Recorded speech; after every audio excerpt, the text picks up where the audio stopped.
Goswami Maharishi Prabhupada Jai. ISKCON, founder Acharya Srila Prabhupada Jai. Anandakoti Vaishnava Vrinda Jai. Namacharya Srila Haridas Thakur Jai. Friends say Go Sri Krishna Chaitanya Prabhu Nityananda Shivaya Gadadhar Shivasati Gaur Bhakta Vrinda Jai. Shri Shri Radha Krishna Govardhana Sai Kunda Radhakunda Giri Govardhana Vrindavanam Hari Cham Ki Jai Swami Gurumai Jai Samaveda Bhakta Vrinda Jai All glorious He some of the devotees, all glorious He some of the devotees, all glorious He some of the devotees. Goloka Shila Prabhupada Jai.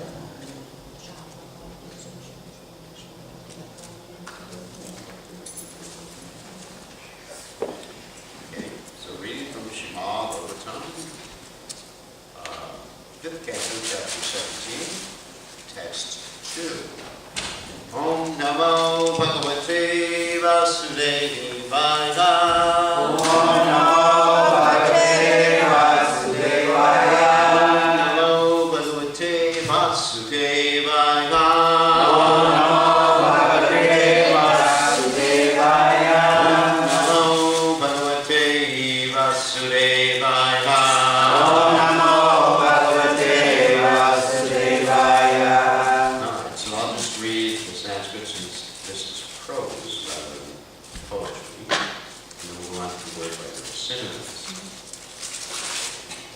Yatra Vavadivravata Ottana Padagi Parama Bhagavato Smatkura Devata Charanaravindo Dakam Itiyam Anusavanam Utkrishyamana Bhagavat Bhakti Yogena Tridam Lijyamanantar Videha Okantya Vivasyavilita Lokchana Yugala Kudmala Vigalita Mala Vashpa Kalaya Divyajamana Roma Kulaka Kulako Dunampi Paramadarena Shilasavi Parti. Okay, so now we can go on to the word by word synonyms. Yatra Bhava Yatra in Dhruva Loka. Loka. Viravrataha firmly determined. Firmly determined. Ottanapadaki Uttanapadaki. The famous son of Maharaj Uttanapada. The famous son of Maharaj Uttanapada. Parama Bhagavata, Parama Bhagavata. the most exalted devotee. The most exalted devotee. Asmat, our Kula Devata, Kula Devata. of the family deity. Of the family deity. Charana Aravinda, of the lotus feet. Udakam, in the water. Iti, thus. Yam, which. Anusavanam,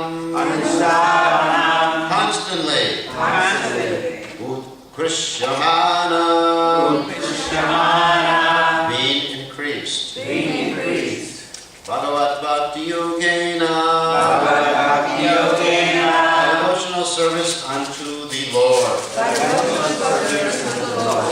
Gridam, greatly.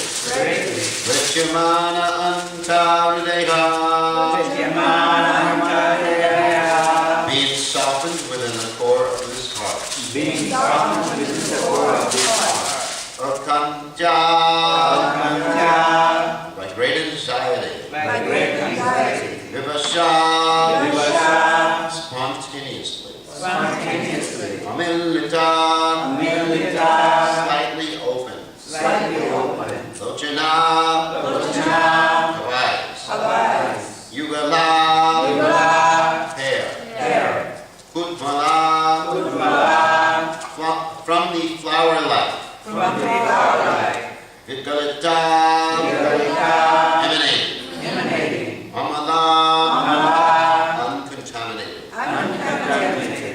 Vashpakalaya, with tears. Divya Jamana, being manifested. Roma Kulaka Kulakaha, whose symptoms of ecstasy on the body. Aduna Api, even now. Parama Adorena, with great reverence.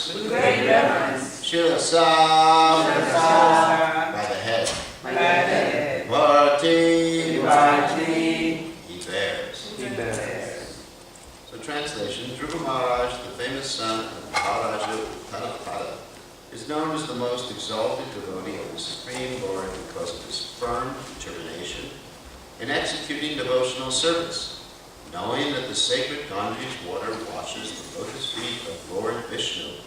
Dhruva Maharaj, situated on his own planet to this very day, accepts that water on his head with great devotion. Because he constantly thinks of Krishna very devoutly within the core of his heart, he is overcome with ecstatic anxiety. Tears flow from his half-open eyes and eruptions appear on his entire body. Repeat, Dhruva Maharaj. Dhruva Maharaj, The famous son of Maharaja Uttanapada the famous son of Maharaja Uttanapada, is known as the most exalted devotee of the Supreme Lord because of his firm determination in executing devotional service. Knowing that the sacred Ganges water washes the lotus feet of Lord Vishnu. Dhruva Maharaj, situated on his own planet, to this very day accepts that water on his head with great devotion. Because he constantly thinks of Krishna very devoutly within the core of his heart. He is overcome with ecstatic anxiety. Tears flow from his half-open eyes. And eruptions appear on his entire body. So purport by His Divine Grace, Srila Prabhupada. When a person is firmly fixed in devotional service to the Supreme Personality of Godhead, he is described as Vira-Bhakta, fully determined. Such a devotee increases his ecstasy in devotional service more and more. Thus, as soon as he remembers Lord Vishnu, his eyes fill with tears. This is a symptom of a Maha-Lord. Dhruva Maharaj maintained himself in that devotional ecstasy, and Sri Chaitanya Mahaprabhu also gave us a practical example of transcendental ecstasy when he lived at Jagannath Puri. His pastimes there are fully narrated in Chaitanya Charitamrita. So, Om Ganat Tivanandasha, Vinanjana Shvatya, Chakshura Meditam Yena Tasmai Shikara Namaha. So, here to state that Dhruva Maharaj is an example of determination. In fact, that's what his name means. Dhruva. It's very determined. So, let's examine his determination, because it gives us great hope. Why does it give us great hope? Because Dhruva Maharaj's original determination was not so pure. And in the same way, frankly speaking, we're not so pure. So, as instead in Bhagavatam, Akama Sarvakama Moksha Kama Dharati Tivreka Bhakti Yogena Yajeta Purusham Param. Whether one is full of material desires, free of material desires, or desires of liberation, then he should worship Krishna Tivrena. Tivrena means like basically forceful, determined. It's like Dhruva, the same thing. Tivrena Bhakti Yogena, forceful devotion. So it's not that you're forcing Krishna, but you're doing it in such a very determined way. I'll give you an example of that in Srila Prabhupada's pastimes. If you listen to some of Prabhupada's classes from the time when he first arrived in America, the Bhagavad Gita class, it's very like, you're practically bowled over by Prabhupada's forceful presentation of Bhagavad Gita philosophies. It's like you can also hear Prabhupada's transcendental anxiety, like was mentioned here, to save these conditioned souls, to start this mission of Chaitanya Mahaprabhu. And even if you take a picture, when you see the picture of Srila Prabhupada when he took sannyas from Keshava Maharaj, can see this like forceful, determined look on Prabhupada's face, isn't it? I mean, you see Prabhupada and sannyas at the same time as one of his godmother Sanatana, which was a very old man. I guess he looked like about 80 or 90 years old. Because nowadays in ISKCON you have to be that old to take sannyas. I was just going to do one of my godbrothers, he's 65, and he said, well, I'll take sannyas when I'm 75. And I said, do you think you'll be able to do anything at that time? And he said, well, I'll try. So, but you see in Prabhupada's face, it's like he could, it's almost like he could burn to ashes the universe, basically, isn't it? It's so like determined to carry out the order of the spiritual master. It's amazing. So let's get back to Dhruva Maharaj. So Dhruva Maharaj came from a very good family, obviously. His great-grandfather was Lord Brahma. Can't do better than that, basically, unless Krishna is your great-grandfather. And then his grandfather was Swayam Bhuramana, and Shatarupa, his wife. And Swayam Bhuramana and Shatarupa, they had some children. Two of the main stories told in Bhagavatam are about their children. There's Priyavrata, that's another story told in Bhagavatam. And then you have Uttanapada. Uttanapada, of course, is Dhruva Maharaj's father. And Uttanapada, he made one mistake, he married two ladies at the same time. As Srimad is very fond of saying, Sapatni means with one's wife, but also means having more than one wife. Patnya. So you can make a play on word to say that it says, if you have more than one wife, it's like having two enemies. And of course you see that, to the highest extent that was exhibited in Chitraketu's pastimes. When Chitraketu had 10 million wives and only one wife had his son, and 9,999,000 wives. 999. Arranged to kill the son who was born of the one wife. So there's natural, let's say, enmity. This lust actually creates enmity. I was actually just, last time we were talking, that even Chandra Pandit says that a woman who accepts another man in the presence of her children, in the presence of her son, becomes the enemy of the children. And it's very interesting how this lust acts. Anyway, why is it? Because lust sort of stimulates the consciousness of I and mine, which is the basic false ego in this world, I and mine. You think someone is yours, and you are, you're important, and someone is yours. And so something is yours, or someone is yours. And of course, this is a reflection of the spiritual realm, the pastime of the Lord in the spiritual realm, where we say about the period of Krishna is yours, you have the power to give. I'm simply running behind you, chanting Krishna, Krishna, Krishna, say Tama, Krishna, Nidhi, Bhav. Krishna, say Tama, Krishna is yours. Krishna, Krishna, Boli, I'm chanting Krishna, Krishna, running behind you. So, Krishna is the property of the pure devotee. And of course, the pure devotee is the property of Krishna. Like this verse in the Bhagavatam, Sarva-Hridayam-Mayam. Saranam Liyam Dvam Aranyatena Janati Nam Tejo Nagapi. That Krishna says, the sadhus, because they do not know anyone else but me as theirs, I do not know anyone else but them as mine. So, a perfect example of Yeyatamam, Prajnatetam, Sadaiva, Jamiham, as you reciprocate with Krishna, he reciprocates with you accordingly. So the pure devotee has this like intimate relationship with Krishna, where Krishna is his. That's one of the aspects of pure devotional service described by Goswami, that it's the only means for controlling Krishna. The devotee keeps Krishna under his control, which is something very wonderful. So in the material world, that is perverted by this concept of I am mine. And when you have more than one life, it becomes exacerbated. Mine is mine.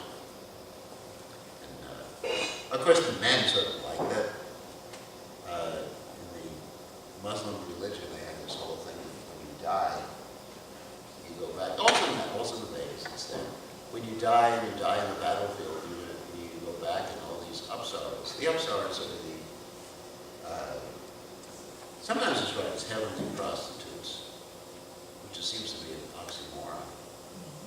Heavenly prostitutes. Anyway, so the prostitutes in the higher regions, and they fight for you. And the men, they like that.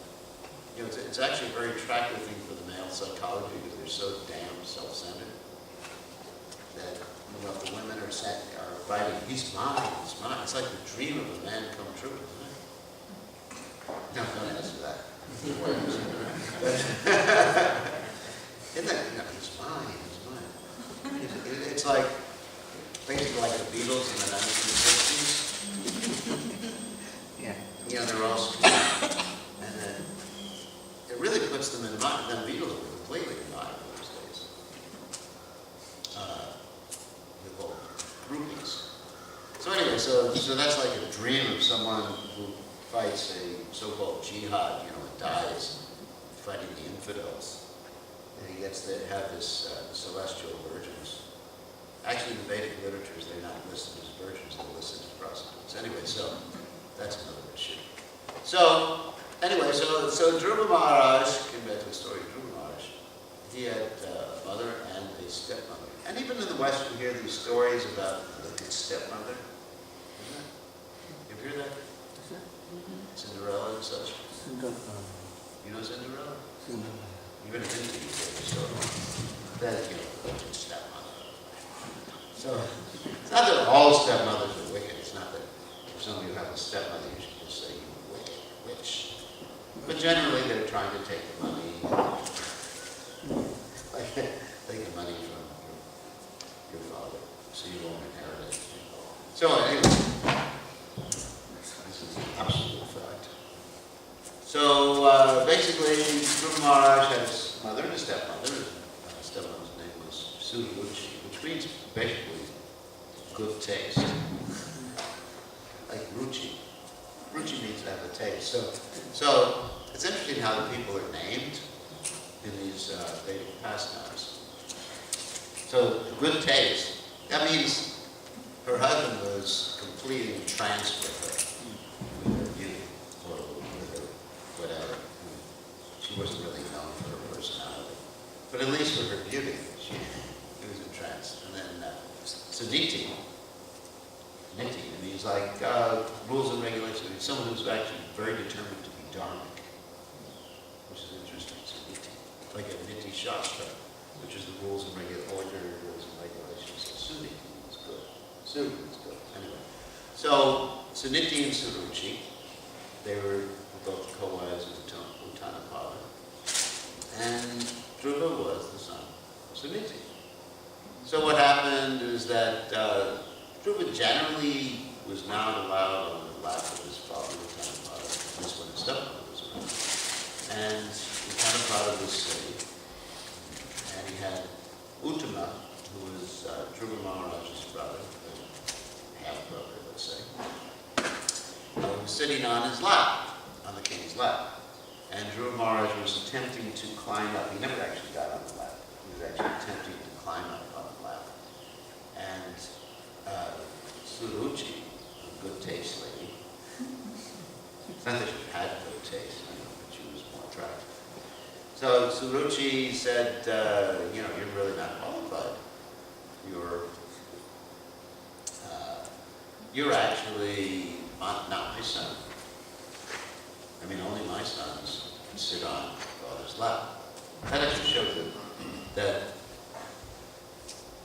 when you have this sort of enemy, right, the parent becomes the enemy, the parent can actually become the enemy in a situation like that. So anyway, so what happened is that Dhruva Maharaj was rejected by his father. And his father didn't say anything. I mean, can you imagine a poor boy? The father just sat there, completely silent. It's amazing. I mean, how this lust can really destroy one's good qualities. Bhagavatam Jnana by a common vein of Goloka. We talked about this also last night. That there's stories about ladies even killing their children when they have a paramour. So they go to be paramour because we like their children for some reason or other. There's that one sort of famous story that actually happened in North Carolina. A lady put her children in their car at the bank of the river and took off the handbrake or foot brake or whatever, the emergency brake, and watches the car slowly glided into the river or to the lake. And the car filled up with water, and she had, I think, 3 children, if I remember correctly. The 3 children, she watched them drown. Could you imagine that? Generally, like Prabhupada said, that the love the mother has for the children is the closest thing to love as God in this material world. But under the influence of lust, one becomes so heartless that one can kill their own children. It's amazing, isn't it? I mean, it's just like, huh?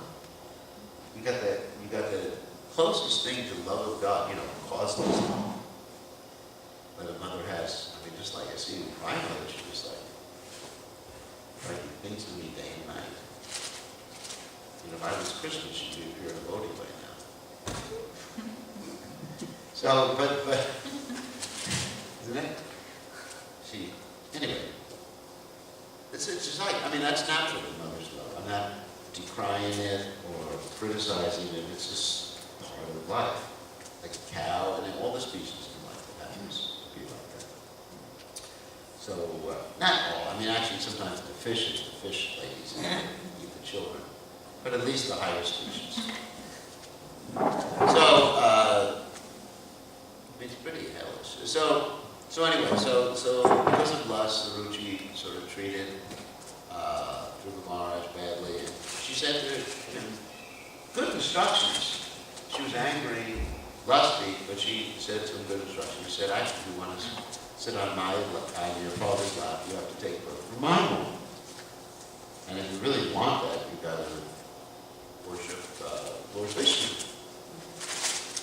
And then he went crying, obviously. He's a little kid, 5 years old. He went crying to his mother. And first thing his mother said was very interesting. This is really why she's called Samiti. She said, you should not wish ill for anybody. Because generally, if someone does something to hurt us, we become angry at them, isn't it? It's interesting. We become angry at them, but it's actually not them who did that. It's actually Krishna arranging that for us. In the Bhagavatam, the first canto, it says, he who blames the immediate perpetrator of an act is just as culpable for that act as the person who did it.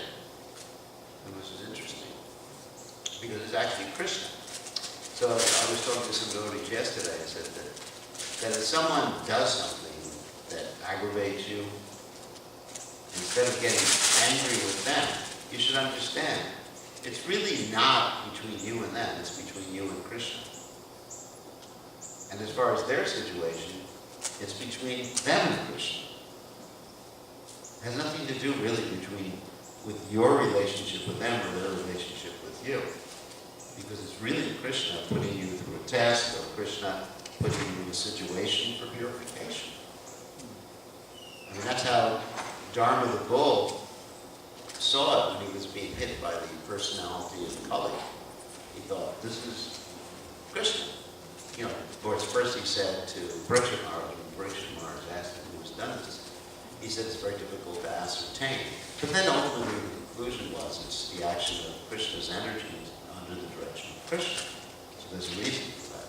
So really, when someone attacks us or aggravates us, or is not sweet to us, or speaks some harsh words, we should think that's Krishna. It's between us and Krishna. It's not them anymore. So Dhruva Maharaj's mother, Suniti, said, you should not wish ill of anybody. It's interesting. That was her first response to Dhruva Maharaj's complaint. Giving him some good instruction, rather than, this, anyway, so-and-so, B-I-T-C-H. Isn't it? I mean, that's how normally people would respond. I don't want to use that word in class. I'm just spelling it. This so-and-so. I just hate her guts. That's how we usually respond. I mean, sometimes I'm even driving with someone, and he's driving the car, and someone just does something that he doesn't like. Anger comes up. I hate him. I said, why do you hate him? You've never met him before. You just hate him because he interfered with your sense gratification. Of course, that's the statement of the Gita that, from contemplating the objects of the sense. Actually, it was funny. And then a few minutes later, he did the same thing. The person who was driving my car. He did the same thing. I said, how come you hated him for doing that? And when you did it, you think it's all right? He said, because I'm me. That's self-centeredness, isn't it? It's interesting how, you do exactly the same thing and it's all right, and someone else does it and they're a demon. I mean, it's interesting devotees use this word. Anybody, disturbs them while they're driving or does anything, they're a demon. Or like if I'm get online in the airport, hope these demons get finished first so I can get to the ticket counter. And what does that have to do with devotional service? It's just like calling people demons is another just way of expressing our false ego. Because it means that we think I think I'm better than you. Isn't it? We have this whole concept of I am mine, I'm much better, I'm much more important, so we get the devotional language to express that and say that you're a demon. So anyway, getting back to the story. So Suniti actually was very Krishna conscious. I mean, completely Krishna conscious. She still had her emotions, of course. She was crying to see her son crying and everything like that. And she said to her Maharaj, that you actually got some good instruction from your stepmother. She had the clarity of mind to say that. And Dhruva Maharaj, this actually worshiping Lord Vishnu, you can accomplish whatever you want. And then Dhruva Maharaj said, where is that Lord Vishnu? And his mother said, I've heard by the grapevine that he's in the forest. Now, of course, Lord Vishnu was everywhere. But in those days, when someone wanted to worship the Lord, they would go to the forest. And it's called Aranyaka. The word Aranya means forest. Aranyaka means one who lives in the forest. As stated by Chanaka Pandit, Aranya Tena Gantavyam Yata Aranyam Yata Graham. That if your house is not pleasant, then you should head for the forest. Because at least you're living with wild animals in the forest, there's some spiritual benefit. So, anyway, so then Dhruva Maharaj heard that, and he left in the middle of the night when his mother was much. Obviously, his mother didn't say, go to the forest, because he was almost 5 years old. So he was so determined in his pursuit of his objective that he went to the forest, and he didn't know what to do in the beginning, and then, of course, Narada Muni meets him, and Narada Muni says, and this shows Dhruva Maharaj's determination. He says, you're only 5 years old, and you're attached to, games and playful things that children are attached to. So go back home, when you get older, you can think about this. But you got your whole life to live. Your whole life to live. Of course, this is somewhat similar to Prahlad Maharaj's friends' objections to his preaching of Krishna consciousness. They said, we have our whole life, we're just kids. And of course, he responded, Komarach Pragyo Dharma Bhagavatam Miha. One should take up devotional service from the very beginning, because you'll always have an excuse not to be Krishna conscious. there's always going to be an excuse. We're just kids, we're just young men and women, we're in love, we're just engaged in economic development, we're just retired, or we're just sleeping.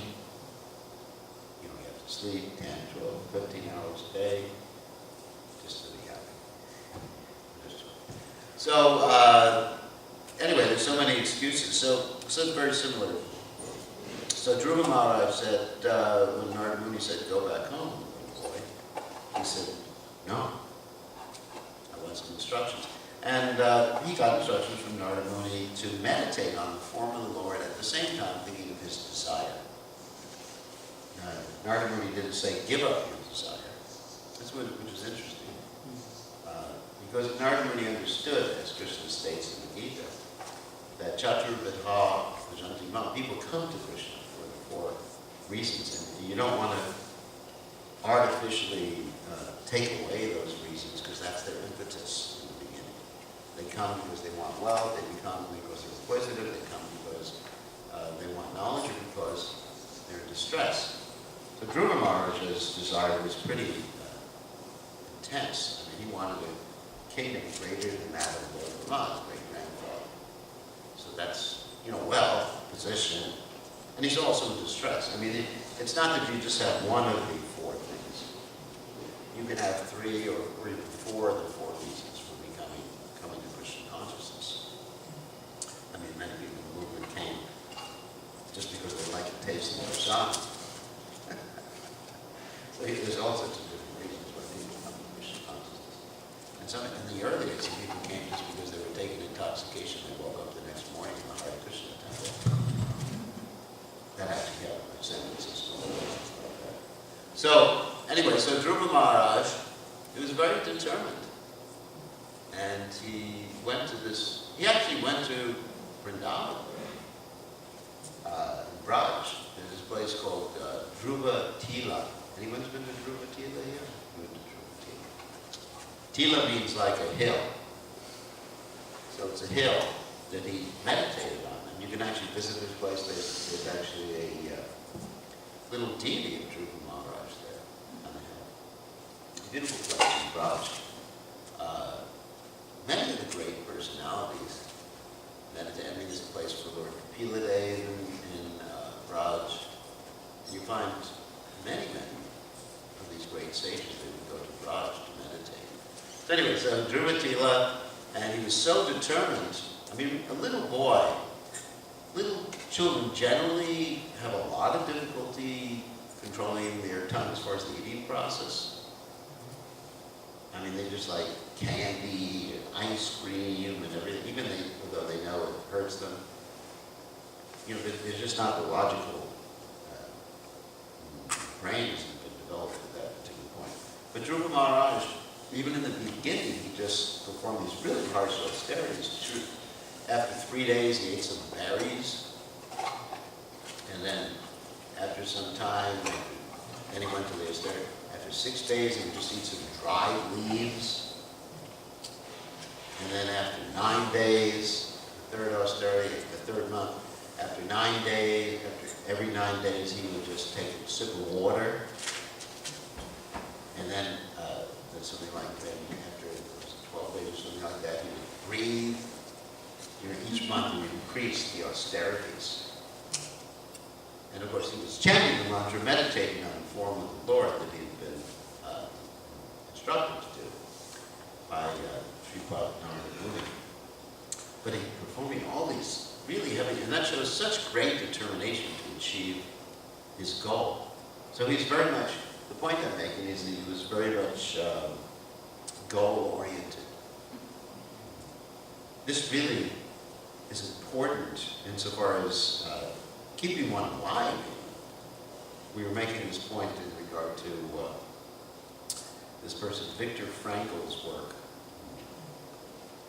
He had one book about man's search for meaning, and it talks about his experiences in the concentration camp, and it talks about how when people had this goal, they were able to survive the horrendous conditions in the concentration camp. I mean, Can you imagine how horrendous the people were actually made to work in snow without any shoes?